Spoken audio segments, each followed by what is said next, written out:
الستانلس ستيل مش كله زي بعضه، وانا اقدر اثبت لك ده.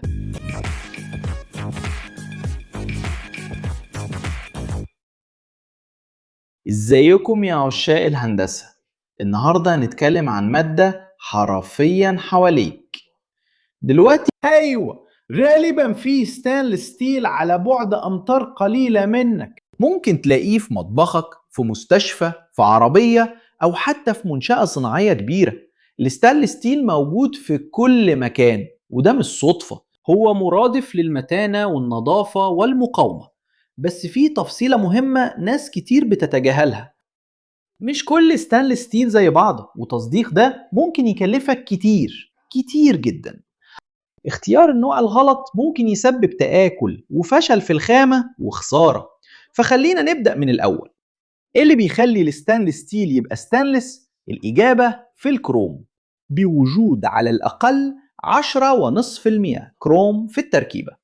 الستانلس ستيل بيكون طبقة غير مرئية على السطح، غشاء واقن، وده بيمنع التآكل. والأكثر إثارة للإعجاب، الطبقة دي بتتجدد لوحدها، وده اللي بيخلي الستانلس ستيل يقاوم الصدى.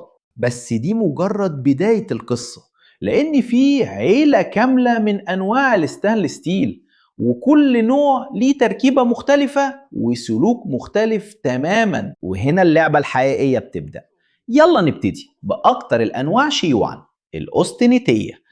دول هما المفضلين في السوق، متعددين الاستخدامات، سهلين في الشغل، مقاومين للتآكل، وبشكل عام مش مغناطيسيين. وأشهر مثال عليهم المشهور 304، ده هو الجوكر بتاع الستانلس ستيل. هتلاقيه في الحلة، الحوض، الخزان الصناعي، والمعدات الطبية. بس هو مش مثالي. الأماكن اللي فيها كلور كتير، زي المناطق الساحلية أو حمامات السباحة، ممكن تسبب تآكل. وهنا بيجي دور ال 316. والفرق إنه فيه موليبدينام. العنصر ده بيزود مقاومته للتآكل بشكل كبير، خصوصا ضد الكلوريدات. والنتيجة إنه بيستخدم في أماكن أكتر قسوة، زي الصناعة الكيماوية والصناعة البحرية والصناعة الدوائية. بس طبعا سعره أغلى بكتير. طيب، هل يستاهل أستخدم 316 في مكان 304 بيكفي؟ 304 بيكفي، بس كده هتكون بتضيع فلوسك على الفاضي. دلوقتي في نقطة مهمة لازم تاخد بالك منها. سلسلة المئتين هنا لازم تدق ناقوس الخطر. العيلة دي اتعملت بهدف واضح: تقليل التكلفة. وده بيتعمل ازاي؟ عن طريق استبدال النيكل اللي سعره غالي بالمنجنيز والنيتروجين. لحد هنا كله تمام. المشكلة هي اللي بيجي مع التغيير ده. احنا بنتكلم عن تقليل كبير جدا في النيكل، من حوالي 8% ل 1% في بعض الحالات. ده بيأثر بشكل مباشر على مقاومة التآكل. وفي الواقع انت كده بتضعف بالظبط الحاجة اللي بتخلي الستانلس ستيل يبقى ستانلس: طبقة التخميل. وكمان في حاجة تانية، التوفير ده غالبا بيجي مع تقليل تاني مهم جدا: الكروم، اللي بيكون حوالي 18% وممكن ينزل لحد 13%.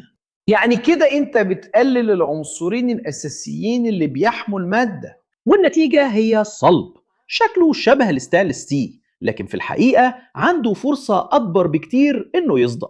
وهنا بيجي نقطة تانية خطيرة: الصلب من الفئة 200 لسه أوستنيتي، يعني مش مغناطيسي. يعني اختبار المغناطيس مش هينفع. ممكن تفتكر انك بتشتري حاجة زي ال 304، لكن في الحقيقة انت بتاخد خامة أدائها أقل بكتير. بس ده مش معناه ان الفئة 200 ملهاش لازمة. ممكن فعلا تستخدم، بس في التطبيقات اللي مش بتحتاج مقاومة عالية للتآكل، وفي أماكن بيكون فيها الجو متحكم فيه. المشكلة بتكون لما تستخدم في المكان الغلط، أو تتباع على إنها حاجة غير حقيقتها. ساعتها الخسارة هتحصل، وهتحصل بسرعة. ودلوقتي هنتكلم عن الفولاذ الفاريتي. هم عندهم فكرة مختلفة تماما. دي أنواع من الصلب أساسها الكروم، وبيها نسبة كربون قليلة، وغالبا من غير نيكل أو بكميات صغيرة جدا. وده بيؤدي لحاجتين مهمين. أول حاجة إنهم مغناطيسيين. أيوة، هنا المغناطيس بيلزق من غير نقاش. وثاني حاجة إنهم أرخص، والسبب بسيط، من غير النيكل التكلفة بتقل، بس الأداء عامل إزاي؟ هما بيوفروا مقاومة كويسة للتآكل، خصوصا في البيئات الأقل قسوة اللي ما فيهاش كلوريدات كتير. يعني بيشتغلوا كويس جدا طالما تستخدموا في المكان الصح. والمثال الكلاسيكي هو 430. هتلاقي المادة دي في التلاجات، البوتاجازات، الشفاطات، التشطيبات، وحتى في أجزاء السيارات. وفي تفصيلة مهمة، بما إنه مغناطيسي بيستخدموه كتير في قواعد الحلل للطبخ بالحث. عمليا ال 430 بيدي توازن ممتاز، تكلفته قليلة، وكمان عنده مقاومة كافية للاستخدام المنزلي والداخلي. بس هنا في تحذير، لأنه مش مناسب لأي بيئة. ممنوع يتعرض للجو أو لمية البحر أو لمواد كيميائية قوية. في الظروف دي قلة العناصر السبائكية وعدم وجود النيكل والموليبدينوم بتخليه أكتر عرضة للتآكل والبقع والحفر. نقطة تانية مهمة، مش هو الاختيار الأفضل للحامات المعقدة، لأنه ممكن يضعف المنطقة اللي اتلحمت.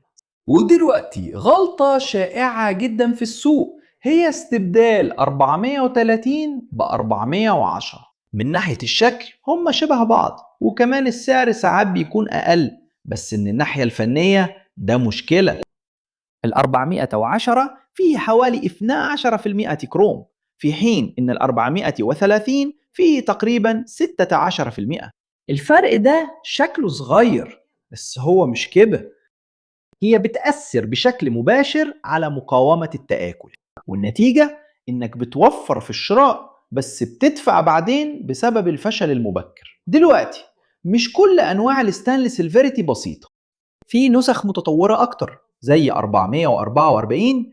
هنا القصة بتتغير مع إضافة الموليبدينوم، وحتى عناصر زي النيوبيوم والتيتانيوم بيكتسب مقاومة أكبر بكتير ضد التآكل، وبيوصل لمستويات قريبة من 316.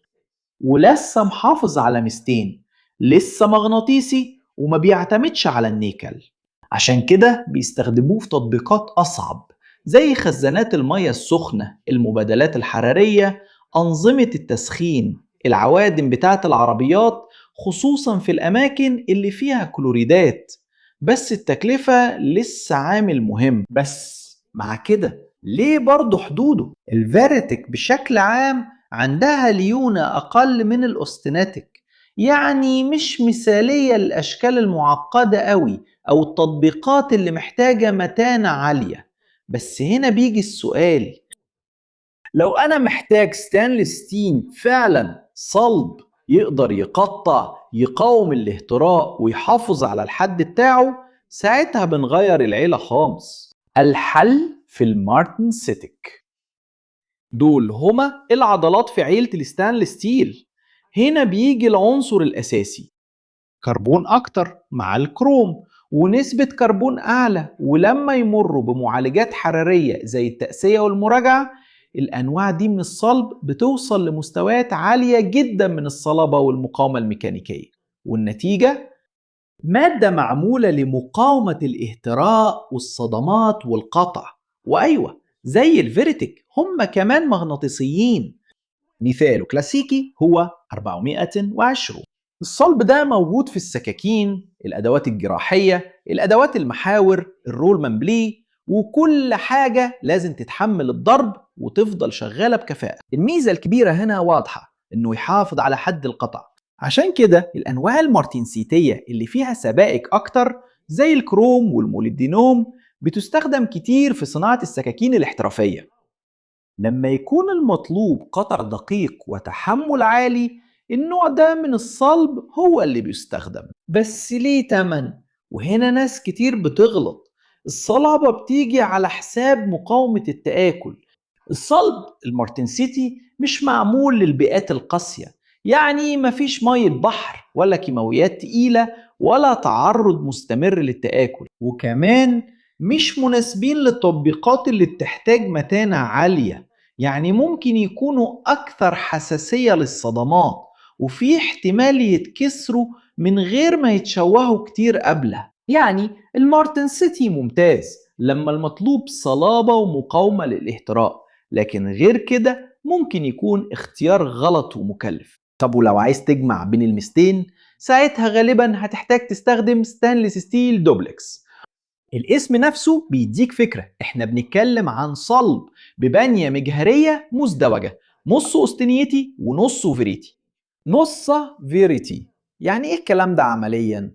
هو بياخد افضل ما في كل عيلة وبيجمعهم مع بعض. مقاومة عالية للتآكل، خصوصا ضد التآكل بالنقر والتآكل تحت الإجهاد، وفي نفس الوقت قوة ميكانيكية أعلى بكتير من الأوستنيتي التقليدي. هو مغناطيسي. من أشهر الأمثلة هو 2205، ده تقريبا المستوى الصعب من الستانلس ستيل. هو بيظهر في الأماكن اللي فيها التحدي كبير: البترول والغاز، المنصات البحرية، المواسير، الورق واللب، الهياكل المكشوفة والبيئات القاسية. لو انت محتاج تطبيقات في بيئات قاسية، يبقى الفولاذ اللي لازم تفكر فيه هو الدوبلكس. وليه هو بيأدي كويس؟ كويس جدا علشان التركيبة بتاعته قوية. كروم، نيكل، موليبدينوم ونيتروجين كلهم شغالين مع بعض علشان يعملوا هيكل دوبلكس، والنتيجة هي مادة عندها مقاومة عالية جدا للتآكل بسبب الكلوريدات، وكمان قوة ميكانيكية بتخليك تستخدم كمية أقل من المادة. يعني هياكل أخف، أكتر كفاءة، ولسه كمان أكتر متانة. بس استنى، مش كل حاجة فيها مميزات. دوبلكس مش حل مناسب لكل الحالات. في درجات الحرارة المنخفضة جدا مثلا ممكن يفقد المتانة بتاعته. التور الفيرتي ممكن يخلي المادة أكتر هشاشة، وكمان في عامل التكلفة، هو أغلى، وده منطقي، كفاية تبص على تركيبه. فلو استخدمت الدوبلكس في تطبيق بسيط اللي 304 أو حتى الفيرتيك كان هيكفي، يبقى أنت كده بتضيع فلوسك على الفاضي. في الآخر الدوبلكس هو كده، فولاذ عالي الأداء معمول للبيئات القاسية، بس زي أي مادة هندسية ملوش لازمة غير لما يتستخدم في المكان الصح. في الآخر الستانلس ستيل مش مجرد مادة واحدة، ده عيلة كاملة، وكل نوع فيها ليه شخصية مختلفة تماما. وفهم النقطة دي مش مجرد نظرية، ده اللي بيفرق بين تصميم كفء أو مشكلة مكلفة في المستقبل. لو وصلت لحد هنا وعجبك الفيديو، اشترك في القناة لو لسه مش مشترك، وحط لايك وفعل الجرس عشان يوصلك كل جديد. ولو شايف ان المحتوى بتاعنا مفيد، فكر تبقى عضو معانا وتساعدنا نكمل وننتج محتوى أكتر على المنصة. وكمان هنذكرك في فيديوهاتنا. ولو وصلت لحد هنا، بدعوك تبص على الكورسات اللي بنرشحها لك. يبقى وجه موبايلك على رمز الكيو ار اللي ظاهر على الشاشة، أو اضغط على اللينك اللي في الوصف علشان تعرف أكتر عن الكورسات بتاعتنا. هتلاقي فيه كورسات عن الإكسل، النمذجة الثلاثية الأبعاد، أوتوكاد، فن الخطابة، وكورسات تانية كتير. والكورسات دي احنا اللي مختارينها هنا في القناة وبنضمن لك جودتها. وقول لي في التعليقات، هل كان ليك تجربة كويسة أو وحشة مع الستانلس ستيل قبل كده؟ لأن في الهندسة اختيار الخامة الصح بيفرق كتير. هنا جنبك في اختيارين لفيديوهات شيقة لازم تتفرج عليهم علشان توسع معرفتك وتشبع فضولك. ولو حابب تدعمنا، سيب لايك واشترك في القناة وفعل الجرس، وفكر تبقى عضو في القناة. وده كان كل حاجة يا عشاق الهندسة. تحياتي بيكم واشوفكم في الفيديو الجاي.